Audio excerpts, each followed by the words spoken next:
18 अप्रैल, और 18 अप्रैल से current affair के जितने भी इंपॉर्टेंट क्वेश्चंस बन सकते हैं इन सभी को हम कवर करने वाले हैं, इसलिए वीडियो को अंत तक देखिएगा। और आप इस वीडियो की PDF टेलीग्राम से भी प्राप्त कर सकते हैं, जिसकी लिंक डिस्क्रिप्शन बॉक्स में दी हुई है। तो चलिए स्टार्ट करते हैं हमारा पहला क्वेश्चन। वर्ल्ड वाइड फंड यानी कि WWF इंडिया ने अपने पर्यावरण शिक्षा कार्यक्रम, इसका ब्रांड एम्बेसडर किसे बनाया है? तो WWF का एक कार्यक्रम है जिसका नाम है पर्यावरण शिक्षा कार्यक्रम। इसके ब्रांड एम्बेसडर अभी हाल ही में बनाए गए हैं विश्वनाथन आनंद। जो विश्वनाथन आनंद है ये भारत के पहले ग्रैंड मास्टर हैं। ग्रैंड मास्टर का खिताब ये दिया जाता है शतरंज में, और यही है भारत के पहले ग्रैंड मास्टर जिन्हें खेल जगत का सर्वोच्च रत्न राजीव गांधी खेल रत्न पुरस्कार, तो राजीव गांधी खेल रत्न पुरस्कार के पहले विजेता ये विश्वनाथन आनंद ही हैं। और यदि आप करंट से रिलेट करेंगे तो हाल ही में इनकी एक किताब लॉन्च हुई है जिसका नाम है माइंड मास्टर। अब यदि हम बात करें WWF की यानी कि वर्ल्ड वाइड फंड की, तो इसकी स्थापना हुई थी 29 अप्रैल 1961 में। हेडक्वार्टर कहाँ स्थित है? ग्लैंड, स्विट्ज़रलैंड में। और प्रेजेंट टाइम में इसके महानिदेशक कौन है? तो ये है मार्को लैम्बर्टिनी। अब यदि हम अदर ऑप्शन को डिस्कस करें तो कुछ समय पहले ही जो सुनील शेट्टी हैं, इन्हें नाडा का नया ब्रांड एम्बेसडर बनाया गया है। नाडा यानी कि नेशनल एंटी डोपिंग एजेंसी, जैसे कि राष्ट्रीय स्तर पर डोपिंग उल्लंघनों की जांच के लिए एक समिति है जिसका नाम है नाडा, वैसे ही वर्ल्ड लेवल पर है वाडा यानी कि वर्ल्ड एंटी डोपिंग एजेंसी। इसका हेडक्वार्टर स्थित है मॉन्ट्रियल, कनाडा में, और नाडा का हेडक्वार्टर स्थित है दिल्ली में। करीना कपूर, इन्हें कुछ समय पहले ही प्यूमा का ब्रांड एम्बेसडर बनाया गया। अमिताभ बच्चन जी, ये IDFC फर्स्ट बैंक के पहले ब्रांड एम्बेसडर बनाए गए हैं। ये सभी आप याद रखेंगे। नेक्स्ट क्वेश्चन है, हाल ही में MTNL का एडिशनल चार्ज ये किसे सौंपा गया है? तो ये सौंपा गया है PK पुरवार जी को। अब आप लोग ये सोच रहे होंगे कि MTNL का एडिशनल चार्ज तो पहले से ही PK पुरवार जी के पास था। तो देखिए, मैं आप लोगों को बता दूं कि पिछले 6 साल में ऐसा तीसरी बार है कि PK पुरवार जी को MTNL का एडिशनल चार्ज दिया गया है। PK पुरवार जी जो कि BSNL के प्रमुख भी हैं। तो सबसे पहले हम डिस्कस कर लेते हैं MTNL के बारे में। MTNL यानी कि महानगर टेलीफोन निगम लिमिटेड, इसकी स्थापना हुई थी 1 अप्रैल 1986 में। हेडक्वार्टर स्थित है नई दिल्ली में। अब यदि हम बात करें BSNL की यानी कि भारत संचार निगम लिमिटेड की, तो इसकी स्थापना हुई थी 15 सितंबर 2000 को, और इसका भी हेडक्वार्टर स्थित है नई दिल्ली में। अब यदि हम अदर ऑप्शन को डिस्कस करें तो SS देसवाल जी, इन्हें कुछ समय पहले ही BSF का एडिशनल चार्ज यानी कि अतिरिक्त प्रभार दिया गया है। अनामिका रॉय कौन है? तो इन्हें भी हाल ही में इफ्को टोक्यो के नए हेड के रूप में नियुक्त किया गया है। और माधुरी M बुच, इनके बारे में मैंने आप लोग बताया भी था। सेबी यानी कि security and exchange board of India, तो अभी हाल ही में सेबी ने अपने पूर्णकालिक सदस्य के रूप में माधुरी M बुच को 6 महीने का विस्तार दिया है। नेक्स्ट क्वेश्चन है, निम्नलिखित में से किसे 2022 के एशियाई पैरा खेलों का शुभंकर चुना गया है? तो ये भी हाल ही में चुना गया है फेई फेई को, जो कि एक तरह का पक्षी है, आप इमेज में देख सकते हैं।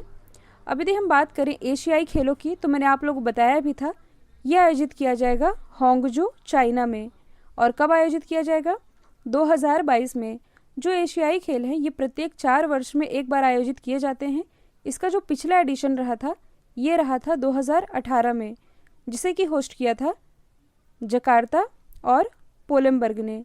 और इसी का जो नेक्स्ट एडिशन है ये होगा 2022 में होंगजू, चाइना में, और ये होगा इसका 19वां addition.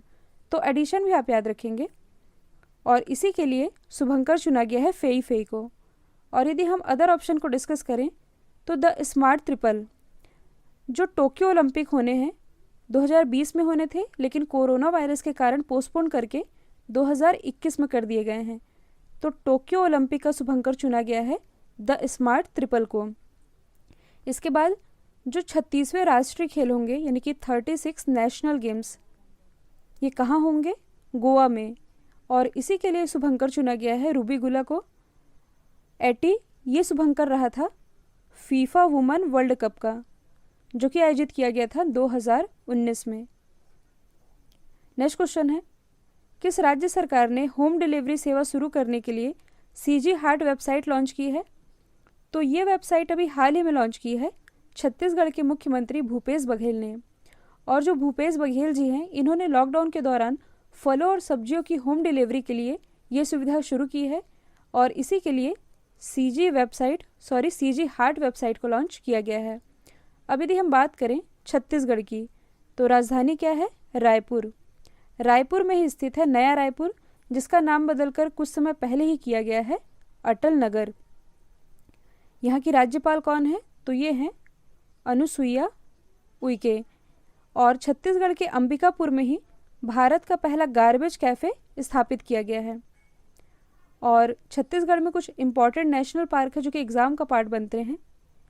Indravati national park, Kanger घाटी नेशनल पार्क और गुरु घासीदास नेशनल पार्क, ये सभी स्थित हैं छत्तीसगढ़ में ही।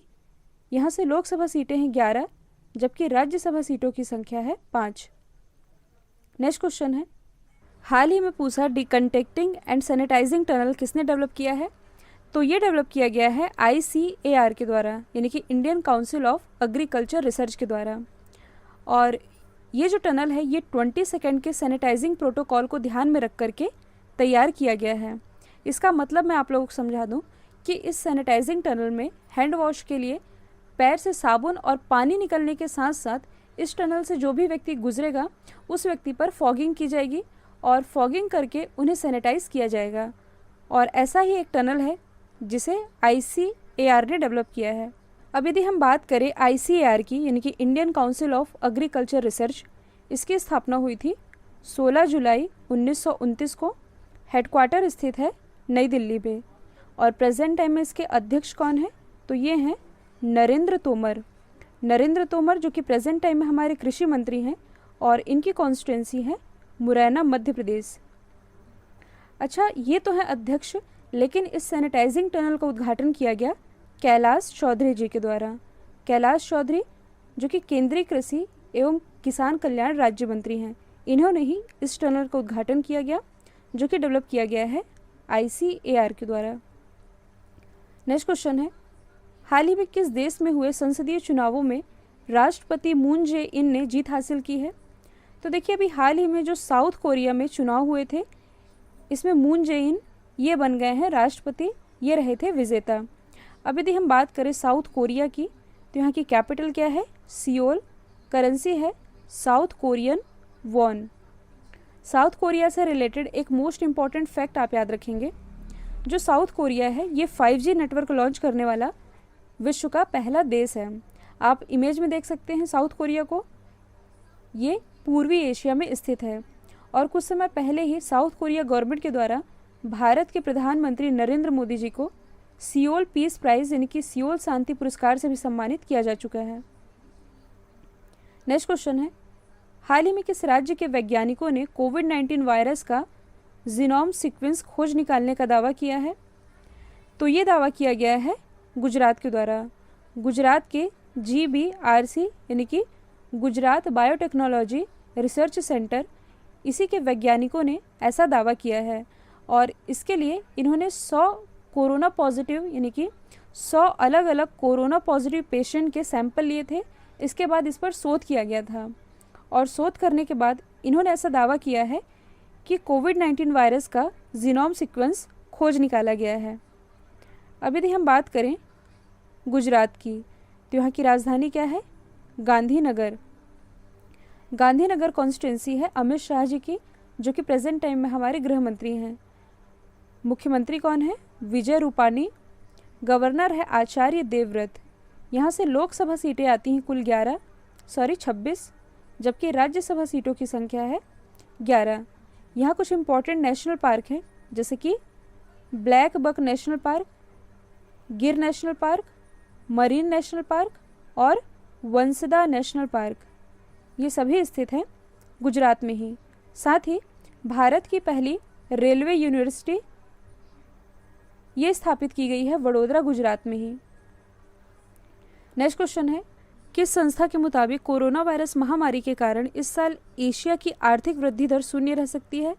ध्यान दीजिए, यहाँ पर पूरे एशिया की बात की जा रही है और ऐसा मानना है आईएमएफ का, और ये सारा प्रभाव जो है ये कोविड-19 के कारण रहेगा। बात की जाए यदि आईएमएफ की यानी कि इंटरनेशनल मॉनेटरी फंड की, इसकी स्थापना हुई थी 1945 में। हेडक्वार्टर स्थित है वॉशिंगटन डीसी में। मेंबर कंट्रीज़ है कुल 189। और देखिए यदि आप करंट से रिलेट करेंगे तो हाल ही में जो रघुराम राजन जी हैं, रघुराम राजन जो कि भारत के पूर्व गवर्नर रह चुके हैं आरबीआई के, इन्हें अभी हाल ही में आईएमएफ के बाहरी सलाहकार समूह में शामिल किया गया है। तो ये आप याद रखेंगे। साथ ही भारतीय मूल की गीता गोपीनाथ, ये है आईएमएफ की मुख्य आर्थिक सलाहकार। नेक्स्ट क्वेश्चन है, हाल ही में भ्रष्टाचार आरोपों के चलते तमस आज़ान ने इस्तीफा दे दिया है। तो ये किस संगठन के प्रमुख थे? तो तमस आज़ान ये प्रमुख थे इंटरनेशनल वेट लिफ्टिंग फेडरेशन के, और करप्शन के आरोपों के चलते यानी कि भ्रष्टाचार आरोपों के चलते इन्हें अब अपने पद से इस्तीफा देना पड़ा है। ये थे IWF के हेड। तो इसके बारे में जान लेते हैं। इंटरनेशनल वेट लिफ्टिंग फेडरेशन, इसकी स्थापना हुई थी 1905 में। हेडक्वार्टर स्थित है हंगरी के बुडापेस्ट में। आप देख सकते हैं मैप में बुडापेस्ट, और ये जो हंगरी है ये यूरोपीय महाद्वीप में स्थित है। अब इन्होंने इस्तीफा दिया है तो इनके जगह कार्यवाहक अध्यक्ष की नियुक्ति की गई है, और ये बन गई हैं उर्सुला पापंड्रिया। नेक्स्ट क्वेश्चन है, हिंदुस्तान यूनिलीवर लिमिटेड ने भारत में कोविड-19 का मुकाबला करने के लिए किस अंतर्राष्ट्रीय संगठन के साथ समझौता किया है? तो ये समझौता किया है यूनिसेफ के साथ। किसने किया है? हिंदुस्तान यूनिलीवर लिमिटेड ने। तो सबसे पहले हम जान लेते हैं यूनिसेफ के बारे में, यानी कि यूनाइटेड नेशन चिल्ड्रन फंड। इसकी स्थापना हुई थी 11 दिसंबर 1946 में। हेडक्वार्टर स्थित है न्यूयॉर्क में, और प्रेजेंट टाइम में इसकी महानिदेशक हैं हेनरिटा एच फोर। और कुछ समय पहले ही बॉलीवुड अभिनेत्री प्रियंका चोपड़ा को यूनिसेफ के द्वारा मानवतावादी पुरस्कार से सम्मानित किया जा चुका है। अब यदि हम बात करें हिंदुस्तान यूनिलीवर लिमिटेड की, तो इसकी स्थापना हुई थी 1933 में। हेडक्वार्टर स्थित है मुंबई महाराष्ट्र में, और प्रेजेंट टाइम में इसके CEO हैं संजीव मेहता। कल मैंने आप लोगों से पूछा था हाल ही में किस देश ने WHO की फंडिंग को रोकने का आदेश दिया है? राइट आंसर था अमेरिका। अब आप लोगों के लिए आज का सवाल है, कोविड-19 मरीजों के लिए आयुर्वेद का उपयोग करने वाला भारत का पहला राज्य कौन बना है?